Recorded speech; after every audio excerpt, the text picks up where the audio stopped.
es la fagocitosis. Ahorita siguen participando los demás. Tenemos todavía los demás, las demás celulitas, ¿sale? Entonces, estas tienen un diámetro más grande, es de 9 a 12. Tiene un núcleo lobulado. Si se dan cuenta, más o menos de lóbulos tienen entre 2 a 5. Parece como si fuera un chorizo. Ajá, entonces no es que tenga varios núcleos, acuérdense, es un núcleo, pero está lobulado, es un solo núcleo lobulado. Ajá. Y su vida media va de 6 a 10 horas. Tiene dos tipos de gránulos, unos que se conocen como primarios o azurófilos, o los secundarios o que son específicos. Estos gránulos, ¿qué son? Estos gránulos son unas vacuolas, ajá. Son vacuolas que dentro de ellas van a tener diferentes sustancias, así como ya sus compañeros nos estaban comentando, sirven para fagocitar, para, eh, para matar algunos microorganismos que entran a nuestro cuerpo. Pues estos son como la forma en cómo ellos van a liberar estas vacuolitas y van a hacerle frente ahora sí a los microorganismos. Estos gránulos, como les digo, los primarios o azurófilos, tienen lisosomas o son lisosomas que contienen mieloperoxidasa, ajá, que esto ayuda a atacar a las bacterias. También tiene enzimas hidrolíticas, como las hidrolasas ácidas, proteasas neutras, proteínas catiónicas, como las lisocimas y defensinas. Ajá. Estas en los gránulos primarios. En los secundarios también tienen lisosomas, lactoferrina, transcobalamina, sustancias que intervienen en la activación de la fagocitosis. Ajá. Esos son peroxidasa negativos. Bueno, aquí podemos ver en esta imagen cómo está distribuido su citoplasma con diferentes gránulos, y pues obviamente a diferencia de los leucocitos, pues estos sí tienen núcleo, estos sí tienen organelos que lo ayudan a mantenerse en vida. Pero obviamente cuando estos se degranulan, hagan de cuenta que es como la activación de ellos. Entonces también ellos tienen una vida media. Aquí tenemos de 6 a 10 horas. Es mucho menor que la que vimos con los eritrocitos, que los eritrocitos tienen una vida de 120 días. Estos neutrófilos tienen una vida media de 6 a 10 horas. O sea que su vida media es más cortita, porque cuando se desgranulan, es como si ahora sí sacan todo lo que tengan dentro, atacan a los microorganismos, pero posteriormente estas células también mueren. Ahora, para que estas células puedan salir del torrente sanguíneo, se conoce como diapedesis. Ajá. Entonces, cuando hay una lesión o cuando, por ejemplo, hay una infección, ya vimos que en todo nuestro cuerpo tenemos diferentes zonas en donde están localizados gran cantidad de linfocitos y de leucocitos. ¿Se acuerdan cuáles eran esos lugares específicos donde se encontraban todas estas células que atacaban a los microorganismos? A ver, Alberto. Yo recuerdo que uno de ellos era la linfa, ¿no?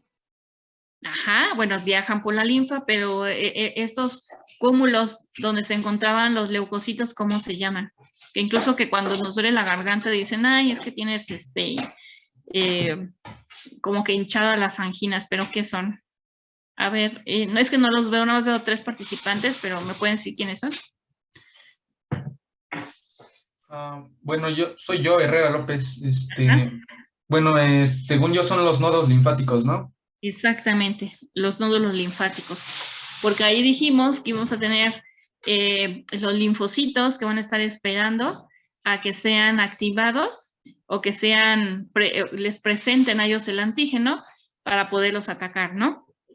Entonces, ahí sería como nuestra segunda barrera para que el microorganismo no llegue a la sangre. Entonces, en esa parte, debido a las citocinas que se encuentran en el tejido dañado, y como sabemos que tenemos macrófagos que también actúan como unos policías, empiezan a liberar diferentes tipos de citocinas que hacen que las células sanguíneas salgan de esos vasos o esos capilares tan pequeñitos que están cerca de la lesión, y esta salida se conoce como diapedesis, y a partir de ahí estos neutrófilos empiezan un proceso de fagocitosis.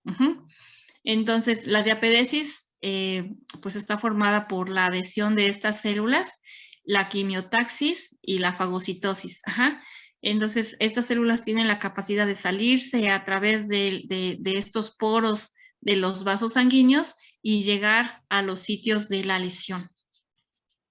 Eso es fascinante. La verdad es que si se dan cuenta, tenemos o estamos formados de pequeñitas celulitas que tienen como que su propio cerebrito, y que ellas saben las funciones que tienen que hacer y que tienen que estar en el lugar como que exacto para poder llevar a cabo su función.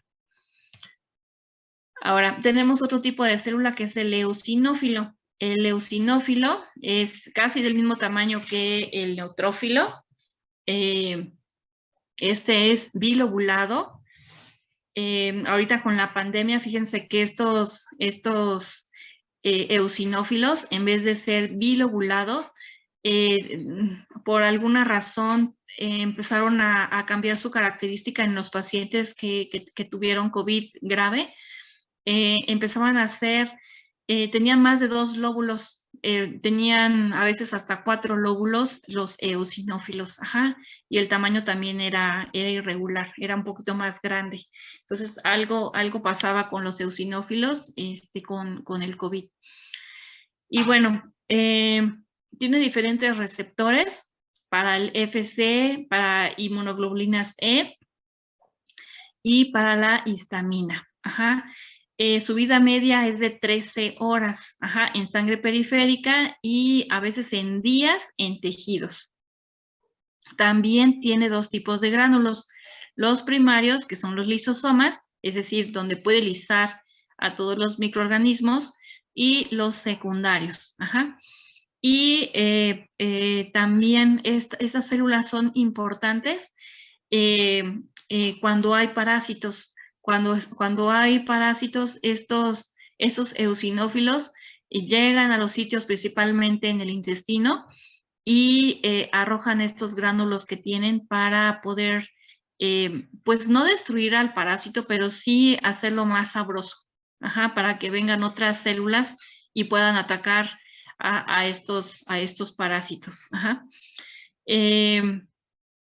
Por eso es que cuando tenemos lombrices, posiblemente la cuenta de eosinófilos puede salir un poco alto, pero también es importante en aquellos pacientes que tienen, por ejemplo, una alergia, también pueden salir positivos y pueden salir aumentados.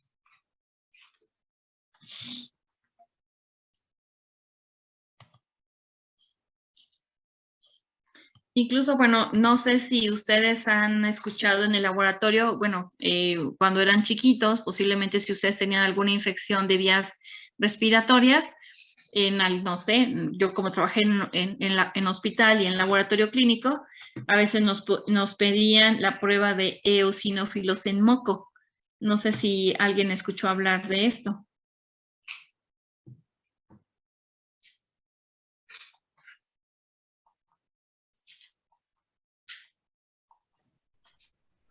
No, doctora, al menos yo no. Ok, bueno, a los niños chiquitos se les tomaba con un hisopo una muestra de moco de las dos fosas nasales, se hacía un extendido, se hacía una tinción y hacíamos la cuenta de eosinófilos. Se supone que en mocos no debería de haber eosinófilos, pero cuando había un tipo de alergia, los eosinófilos salían positivos. Pero principalmente es así como que tienes lombrices, pues has de tener eosinófilos, ¿no? Entonces puede ser ya sea por una alergia o por parásitos. Ahora, tenemos otro tipo de células un poquito más chiquitos, pero también su núcleo es bilobulado. Este se caracteriza, se me pasó decirles que estos son muy bonitos. La característica, así como para poderlos diferenciar en un frotis sanguíneo, es que sus gránulos son más densos y son anaranjados. Ajá. Entonces están cubiertos de estos gránulos anaranjados. Y los basófilos son un poco más chiquitos, más redondos, y sus vacuolitas o sus gránulos o se tiñen de color moradito. Ajá. Entonces, esos se ven muy bonitos, son los menos frecuentes y también su vida media, bueno, eso es la vida media de esos es igual de 2 semanas, ajá, casi 10 días más o menos. Y también tiene otro tipo de gránulos como la heparina, la histamina, descarboxilasa, la histidina, deshidrogenasa y diaforasa.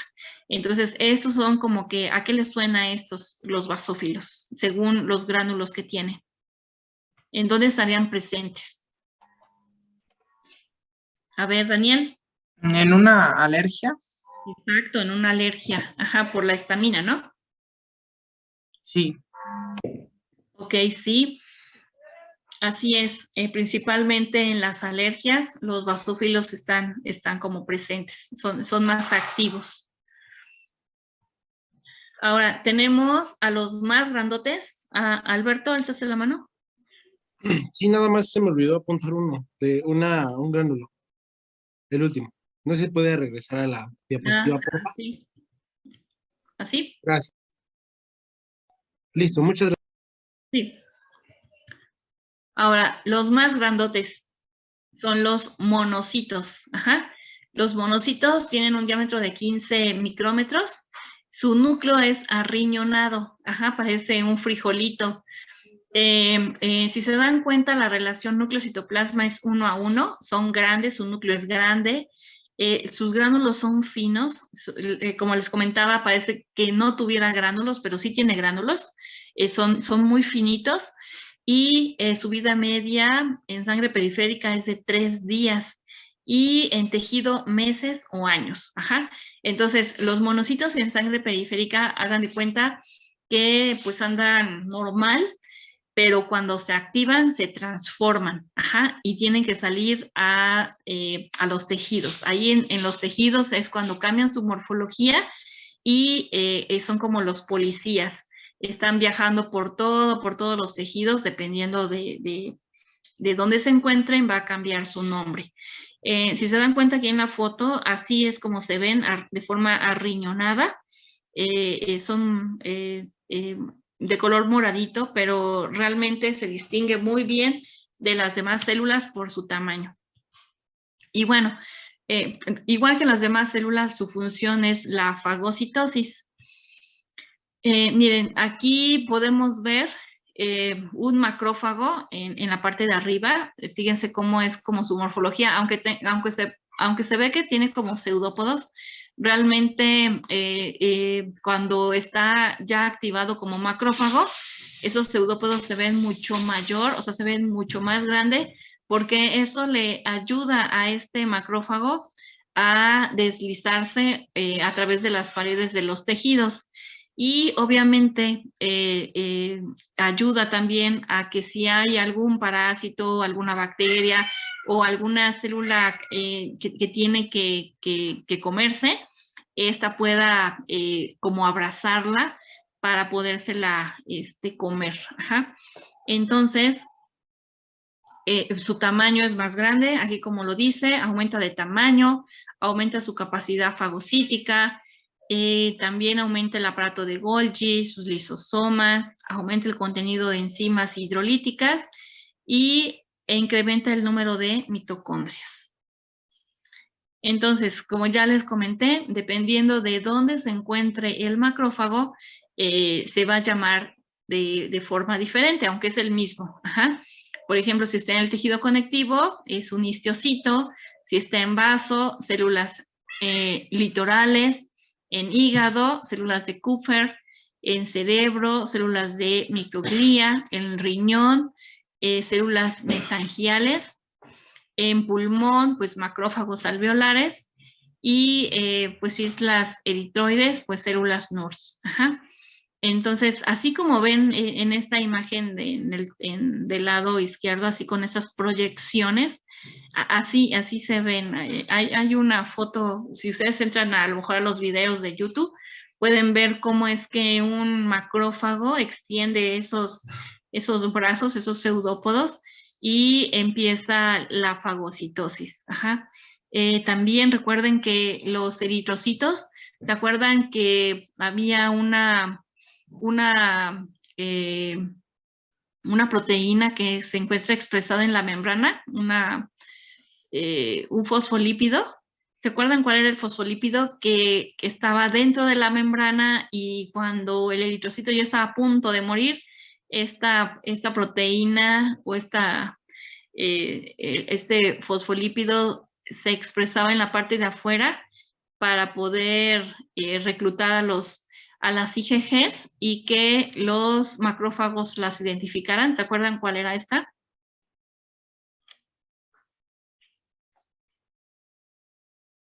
Oscar. Sí, creo que era la fosfatidilcerina, ¿no? Exacto, la fosfatidilcerina. Esta es una de las que nos ayudan a identificar cuando un eritrocito ya está a punto de morir, y lo que hace es atraer a las inmunoglobulinas IgG, y a su vez este recubrimiento de inmunoglobulinas IgG atraía a los macrófagos macrófagos en el hígado o en el vaso, para podérselos comer. Porque recuerden que en el vaso vimos que ahí es donde también se llevaba a cabo la destrucción principalmente de los eritrocitos, para poder reutilizar toda su hemoglobina, sus aminoácidos, y formar nuevos eritrocitos. Aquí les pongo algunas funciones que tienen los macrófagos. Ajá. Desde la regulación de la coagulación y la coagulación y la fibrinólisis, y también actúa en la cascada de complemento. Tiene también actividades enzimáticas, pues también en la fagocitosis, que es una de sus principales funciones. Bueno, y por último vamos a ver lo que son los linfocitos, que bueno, ya estos son como que, yo digo que este es pues una de las células como más, pues a lo mejor más quisquillosas, las más estudiadas, pero a la vez como, pues como más nice, ¿no? O sea, al hablar de linfocitos es hablar así como que de uff. Daniela. Ah, sí, ¿puedo participar? Quería decir, Claro. ¿sí? Bueno, que yo me acuerdo que vimos en sistema inmune que los linfocitos van a estar principalmente pues en la linfa y en tejidos linfoides, como el timo, los ganglios linfáticos, el vaso y no me acuerdo qué otra cosa, y que van a ser los responsables de la producción de anticuerpos y que van a destruir ya sea células infectadas por algún virus. ¿Quiénes son de estos 3 linfocitos que tengo aquí los que producen los anticuerpos? Ay, ¿eran los B? Ajá, los B. Ajá, y los linfocitos natural killer eran los que mataban las células tumorales, ¿no? Ajá, principalmente. Uh-huh. Gracias. Muy bien, muy bien. Efectivamente, así como lo dice su compañera, tenemos tres grandes tipos de linfocitos, los linfocitos T, que a su vez también se dividen en otras subpoblaciones, los linfocitos B, que al convertirse en células plasmáticas, pues dan origen a los 5 diferentes anticuerpos inmunoglobulinas que conocemos. Bueno, anticuerpos también, ¿verdad? Pero inmunoglobulinas, ajá. Y las natural killer, que son las asesinas, ¿no? Las asesinas naturales, las células que se encargan principalmente de detectar alguna célula cancerígena y pues son las principales en atacar. Ahora, tenemos diferentes tipos de linfocitos. Tenemos linfocitos pequeños, medianos, grandes, y esto va a depender de su maduración, dependiendo de cómo lo encontramos en circulación. Y también podemos ver algunos granulocitos activados. Ajá. Hay linfocitos que están activados y cambian ligeramente su morfología, que a veces decimos, ay, ¿esta célula qué es? ¿No? Pero a lo mejor es un linfocito activado que anda ahí en circulación y se ve un poquito diferente, pero por el tamaño, por la consistencia, aquí podemos ver que el linfocito, como ya les mencioné, los gránulos son tan pequeñitos que es difícil confundirnos con los demás, con las demás células. Además, su tamaño, si se dan cuenta, también es diferente. O sea, el más grande es de 12 micrómetros y más o menos de 12 micrómetros habíamos dicho que estaba como el basófilo, ¿no? O sea, son más pequeños. Entonces, tenemos diferentes tipos de linfocitos, de linfocitos B, de linfocitos T, y estos linfocitos, estas subpoblaciones linfocitarias, van a estar en nuestro cuerpo de una forma normal, pero cuando tenemos algún problema, a lo mejor de alguna infección, esos pudiesen estar aumentados. Bueno, esa es únicamente la descripción del linfocito. José, ¿quieres decir algo?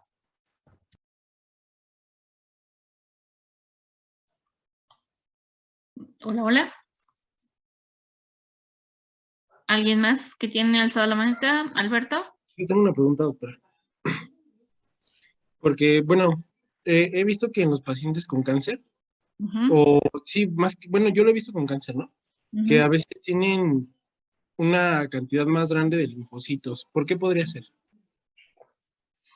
Porque, como ya habíamos visto, los linfocitos, bueno, depende primero del tipo de cáncer que tenga el paciente, ajá, porque a veces puede ser un cáncer de algún linaje en específico, ya sea mieloide o linfoide, dependiendo de si el tumor o el cáncer es de alguno de esos linajes, obviamente puede estar aumentado o pudiese estar disminuido, dependiendo de qué tipo de problema tenga en ese momento. Y obviamente va a haber a lo mejor mayor producción porque estamos hablando de que un cáncer es una célula maligna, bueno, era una célula troncal posiblemente normal que se transformó en una célula troncal maligna y esta está produciendo posiblemente algunas células hijas o está sacando células inmaduras hijas que ya traen un problema en su superficie y que nuestro cuerpo también ya la está reconociendo como algo extraño. Entonces empiezan a atacarla. Entonces cuando hay un ataque a estas células, debe de haber mayor producción de las células que puedan atacarla. Ajá, entonces pudiesen estar aumentadas. Perdón, ¿ya me escucha, doctora? Sí. Ah, ya. Perdón, estoy teniendo problemas con mi micrófono. Lo que le comentaba es de que yo recuerdo que el doctor en la clase de inmunología también nos comentaba de que los linfocitos TCD4 son los que son afectados por lo del SIDA, los que los van destruyendo. Y los TCD8, pues como que también toman las funciones de los CD4, algo así nos había comentado. Ajá, sí, incluso para VIH, miren aquí en esta tablita les pongo algunos marcadores, tanto de los linfocitos B como de los T. y entre estos está el CD4, que es un receptor para VIH, al igual que el CD8, que incluso son los marcadores que se utilizan para ver o dar el seguimiento a los pacientes con VIH. Va uno monitoreando la cantidad de estos linfocitos. Y bueno, como les comento, dependiendo de si algún linaje de estos está disminuido o aumentado, pues va a depender de alguna enfermedad que pudiese tener. Bueno, como ya les mencioné, de los linfocitos B, las células plasmáticas sería como que hagan en cuenta, es linfocitos B y su forma activada de las células B, o sea, ya productoras de anticuerpos, son las células plasmáticas. Entonces, también su morfología cambia. Son más grandes y esas ya las encontramos en circulación. Bueno, entonces aquí les pongo más o menos las funciones de los linfocitos, que ustedes también ya lo saben, de los linfocitos B, que son los importantes por la parte de la síntesis de sus inmunoglobulinas en la inmunidad humoral. Y de los linfocitos T, pues están relacionados con la inmunidad celular. Recuerden que pues esto se basa con las barreras que tenemos al inicio cuando ataca algún antígeno extraño, las barreras fisiológicas que tenemos, como la piel, la parte del intestino, son barreras que primero están para atacar o que no haya el ingreso de algún microorganismo, y posteriormente está la estimulación de los linfocitos B, y por último, ahora sí, primero echan ahora sí al asador todo lo que son los peones, que serían en este caso linfocitos B, los neutrófilos, los macrófagos, y posteriormente ya vienen los meromeros, que serían los linfocitos. Por eso yo decía que era así como la élite. Los linfocitos B, los linfocitos T son como los que, bueno, ya no hay forma de atacar más que utilizando ya ahora sí la arteria buena, que serían todos los que son los linfocitos. ¿Alguien tiene alzadita la mano? Si quiere que pase Yanel primero. Bueno, gracias. Yo nada más quería comentar que yo también había leído de que existía, o más bien se le llamaban también linfocitos de memoria, porque generaban como esta parte de la memoria cuando tenían contacto con algún antígeno, ¿no? Entonces, también mencionaba que no, como tal, no actuaban, pero sí se quedaban ahí, y entonces cuando ya tenían contacto con ese mismo antígeno, pues volvían como a desarrollar esa parte de respuesta inmune. Exacto, son clonas. Los linfocitos participan como clonas. Nosotros tenemos millones de celulitas que se quedan como guardadas, que tienen como la memoria para poder recordar la presencia o cuando tuvieron ya un contacto con algún antígeno. Entonces, por ejemplo, las vacunas es un estímulo que tenemos, ¿no? A nosotros nos vacunaron desde que éramos pequeños y todavía tenemos algunas clonas ahí guardadas que recuerdan que en algún momento tuvimos contacto, no sé, a lo mejor con un pedacito del virus de la varicela o del sarampión o de esas vacunas que nos ponen desde muy pequeños, y que pues por muchos años, a lo mejor 15, 20 años, todavía estamos protegidos para que no nos vuelva a dar esa enfermedad. Por eso es que las vacunas son importantes para hacer memoria. E incluso ahorita con lo de COVID decían, bueno, que hubiese la inmunización por rebaño, que sería, bueno, pues ya que te dé, ¿no? Y ya si te da, pues ya estás inmunizado, y que pues si te vuelve a dar, pues a lo mejor te va a dar menos, ¿no? Entonces, esta es la memoria que nosotros vamos teniendo, e incluso pues ahorita lo estamos viendo, con 3 dosis, primero con una dosis pues no nos hizo nada, con la segunda dosis pues ya más o menos como que empezamos a tener linfocitos de memoria, y pues ahorita con la tercera vacuna, que es el refuerzo, pues ya, o sea, ya cualquier infección que tengamos con el SARS-CoV-2 ya es mínimo, es como una gripa, incluso pues a veces la pasamos ya desapercibida. ¿Había alguien más que quería participar? Sí, yo. Bueno, únicamente para recalcar que, pues sí, como usted lo menciona, los linfocitos B más que otra cosa participan en la activación de otras células. En específico, pues son antes de los linfocitos T, pero las que activan, por así decirlo, son a los macrófagos y células dendríticas para generar lo que conocemos como el proceso de inflamación o como tal la inflamación, y que en recientes investigaciones también se ha visto que los linfocitos B también intervienen cuando la respuesta inmunológica es excesiva. En específico, yo apunté que esto lo hacen gracias a que secretan interleucina 10 y factor de crecimiento. Factor de crecimiento tumoral. Ajá. Te está cortando, perdón. ¿Hasta dónde me oyó? Que secretaban interleucina 10. Ajá, y factor de crecimiento beta. Ok. Para modularla, ajá. Y que como tal se les conoce como linfocitos B reguladores. Exactamente. Muy bien. Así es, como les dije, hay subpoblaciones de estos, ahora sí, de estos linajes.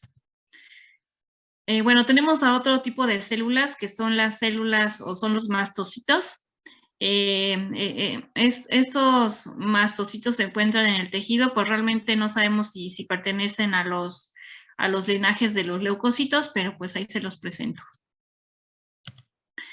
Esas sí entran dentro de... Al principio, fíjense que estas no decían que no formaban parte de las células hematopoyéticas, estaban como que pues no tenían familia, no sabían si adoptarlas o no adoptarlas en la parte de las hematopoyéticas, pero por fin ya decidieron que las células dendríticas las vamos a adoptar como también parte de los linajes hematopoyéticos, y las células dendríticas pues son así, son las presentadoras de antígeno. Ajá, estas son las importantes que ayudan a los linfocitos T, porque recuerden que ellos son nice, ellos no van y se presentan hacia el antígeno, ellos se lo tienen que presentar, tiene que haber una célula que les presente el pedacito de antígeno, ellas no van a ir y se van a presentar o reconocer, sino que debe de haber otras células que lo hagan por ellas.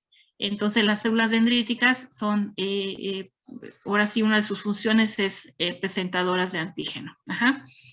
Y pues obviamente esas se encuentran en los lugares específicos donde hay pedacitos de antígenos. Ajá. Recuerden que, por ejemplo, una bacteria al ser destruida o fagocitada, quedan restos de estas bacterias, que esos pedacitos pequeñitos son los antígenos, esos son los que van a reconocer estas células, y esos pedacitos son los que van a reconocer diferentes clonas de los linfocitos. Ajá. Por eso es que, por ejemplo, si un macrófago se comió la parte de la cabeza con las patitas, pues entonces va a haber unas clonas de linfocitos que van a detectar la cabeza, otras a lo mejor las patitas, pero siempre va a haber clonas diferentes. Y entonces cuando se llegue a presentar este parásito, esta bacteria, va a haber una clona que se va a activar porque va a reconocer alguna parte de esta bacteria que fue presentada por los macrófagos o por las células dendríticas. Y pues bueno, cuando nosotros vemos un frotis sanguíneo, pues así nos quedamos, ¿no? O sea, como, ¿qué son? Porque pues no es lo mismo pues verlas en un libro que ya verlas en un frotis. ¿Alguien ha visto un frotis sanguíneo? No. ¿No? Ok, bueno, cuando igual hacemos una biometría hemática, nosotros podemos hacer un extendido usando algunos portaobjetos y podemos hacer una tinción de Wright en donde combinamos lo que es la eosina y la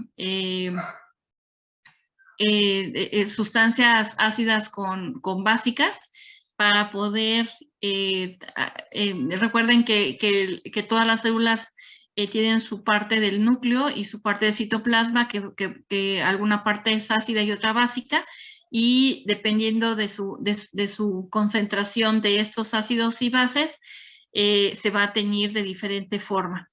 Entonces, a partir de una biometría hemática, nosotros podemos hacer nuestro extendido y podemos hacer una diferenciación morfológica de las células. Ajá. Entonces, para el estudio de estos leucocitos, como vimos cuando vimos el estudio de laboratorio de los eritrocitos, también por una biometría hemática completa podemos hacer el estudio de los leucocitos utilizando un tubo con anticoagulante, que sería el tubito morado, y aquí utilizaremos o veríamos en esta fórmula, esa biometría hemática, lo que es la fórmula blanca. Ajá. Y bueno, para el recuento de leucocitos, también en los años que yo estudié, vimos que a partir de una pipeta, que es una pipeta de toma, tomábamos una parte de sangre, era 0.5 o 0.5 microlitros de sangre, y lo llenábamos con un líquido o una solución que era la solución de Turk, y utilizábamos una cámara de Neubauer, y con eso pues nosotros leíamos la parte de los leucocitos, hacíamos el recuento. Aquí no veíamos morfología, aquí únicamente hacíamos el recuento de los leucocitos. Ahora, ya en estos tiempos modernos, el equipo más utilizado, el que nos da un recuento absoluto en porcentajes, morfología, es la citometría de flujo. Ajá, todos los equipos automatizados que tenemos ahorita están basados en la citometría de flujo, que es un método que nos ayuda a determinar pues el número de células, el porcentaje de células vivas, muertas, tamaño, forma. Y el citómetro de flujo se basa en pasar un rayo láser a través de un canal donde las células van pasando una por una. Ajá. Es en un tubo de flujo. Las celulitas van a ir pasando una por una, las va formando una por una, y un rayo láser va a hacer que la luz, al pegar en esta célula, la va a distorsionar y nos va a decir si esta célula tiene gránulos, de qué tamaño es, dependiendo de su complejidad y tamaño. Entonces, ¿qué podemos hacer con la citometría de flujo? Podemos, ahora sí, como se dice, casi desnudar a la célula. Podemos verla tanto desde el núcleo hacia lo que tiene en la parte de su superficie. Ajá, podemos ver parámetros del núcleo, parámetros de superficie, extracelular y citoplasmático. Ajá, entonces la citometría de flujo es una de las herramientas más usadas para el estudio de las células. Y bueno, ¿qué determinaciones podemos hacer? Pues el diagnóstico en leucemias, linfomas, seguimiento de marcadores, pronósticos, en este caso para VIH, como ya habíamos dicho, para recuento de CD4, CD8. Esto se utiliza mucho, principalmente para las leucemias, para ver diferentes tipos de fenotipos. Entonces, de esta forma es que nosotros podemos ver una citometría de flujo. Aquí, como podemos ver, tenemos en la parte de la izquierda, en la parte de arriba, podemos ver que dependiendo del linaje de la célula que queramos estudiar, estas células tienen en su superficie marcadores, tiene antígenos diferentes que las caracterizan, que por eso es que podemos utilizar diferentes marcadores para poder tener en específico una población celular.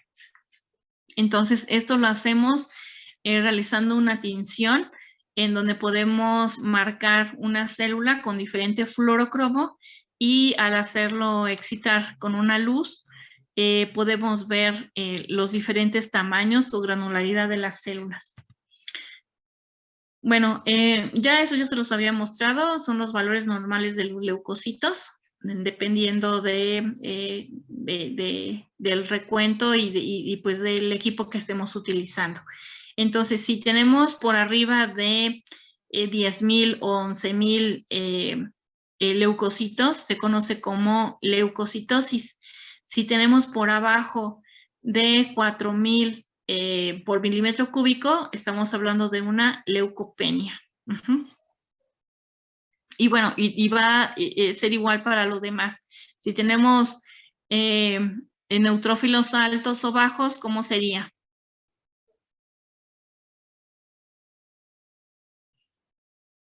Neutrocitosis.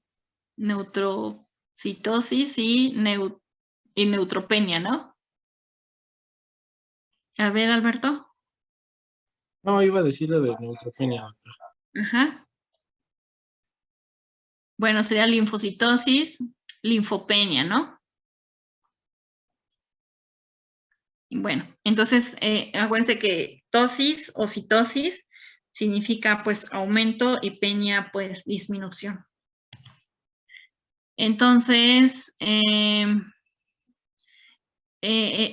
qué casos pudiésemos encontrar cualquiera de estos? Si vemos leucocitosis, ¿en qué pudiese ser? Pues a lo mejor hay un exceso de ejercicio, alguna infección o alguna inflamación, estrés metabólico, sangrado, enfermedades malignas. Leucopenia, pues también por enfermedades autoinmunes, infecciones, y pues alguna enfermedad genética. Obviamente esto va a variar, esto depende de las circunstancias en las que nos encontremos.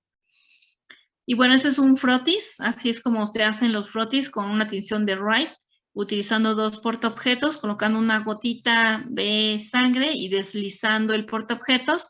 Posteriormente se hace una tinción con el colorante de Wright. Y podemos ver estas morfologías, así es como nosotros podemos distinguir los neutrófilos, los linfocitos, los monocitos, los eosinófilos y basófilos. Si se dan cuenta, en cada uno de estas fotitos o estos dibujitos, se ven diferentes, o sea, no todos son igualitos, siempre tienen una diferencia. Fíjense, el estado del neutrófilo segmentado, su forma inmadura sería el neutrófilo en forma de herradura, Aquí dice neutrófilo encallado o neutrófilo en banda, que también se conoce. Tenemos a los linfocitos, si se dan cuenta, incluso el color es diferente y algunos son un poquito más grandes y tienen como gránulos. Esos serían como los linfocitos ya activados. También los monocitos, si se dan cuenta, van cambiando. Incluso hay algunos con vacuolas. Entonces ya esos monocitos vacuolados o ya están un poquito más viejines o ya están a punto de cambiar a macrófagos. O sea, tienen que tener una salida hacia tejidos para empezar su cambio a macrófagos en los diferentes tejidos. Los eosinófilos igual, ya vimos que van cambiando, pero fíjense que su cantidad de lóbulos, pues dijimos que era bilobulado, ¿no? Y los basófilos, si se dan cuenta, son todos moraditos, ahí no hay diferencia entre ellos, y si se dan cuenta, la coloración, el tamaño, nos ayuda para diferenciar morfológicamente a estas células.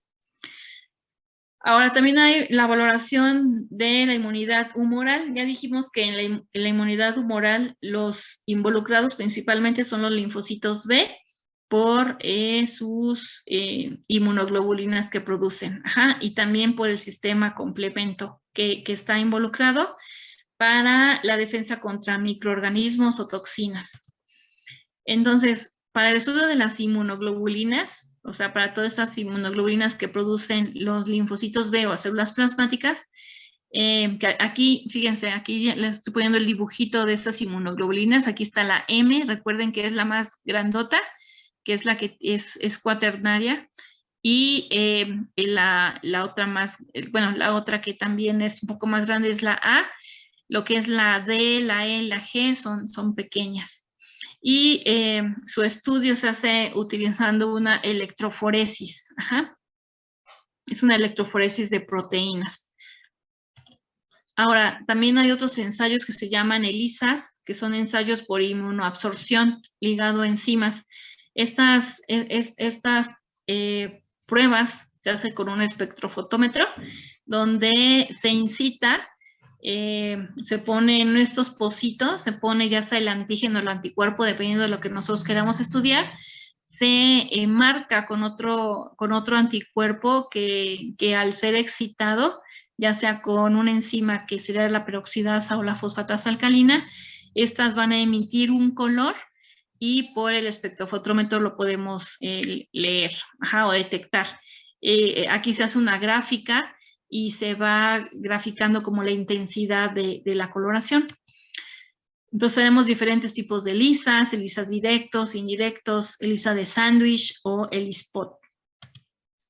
También tenemos para estudiar las proteínas, hagan de cuenta que hacemos un triturado de linfocitos o de leucocitos completos y podemos detectar proteínas de estas utilizando un Western blot. Primero se hacía un gel y posteriormente este gel es pasado a una membrana de nitrocelulosa y posteriormente es revelado con una placa de radiografía y poder estudiar una proteína en específico. Todas estas técnicas, chicos, son las que utilizamos en laboratorios de investigación para la detección de proteínas.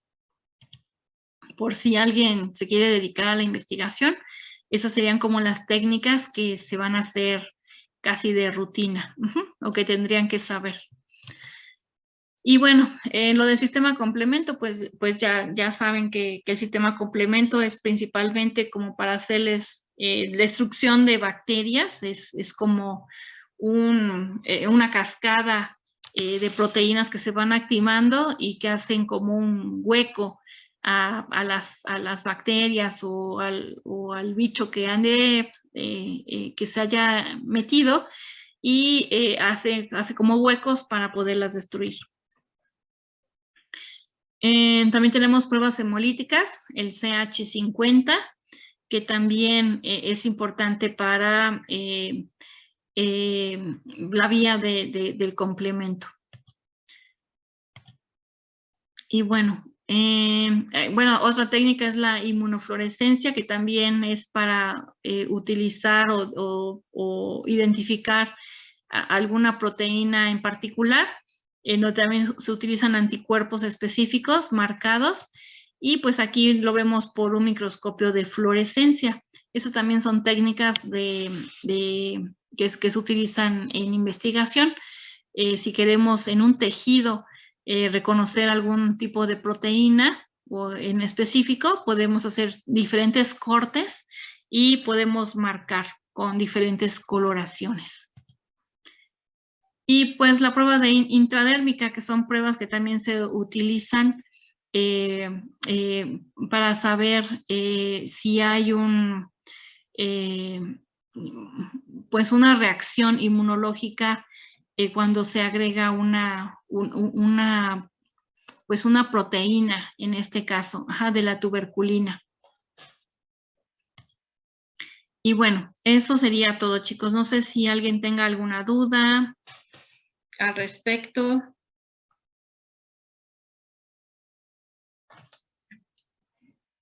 ¿Nadie? Todo bien, doctora. Ok, Todo bien, doctora.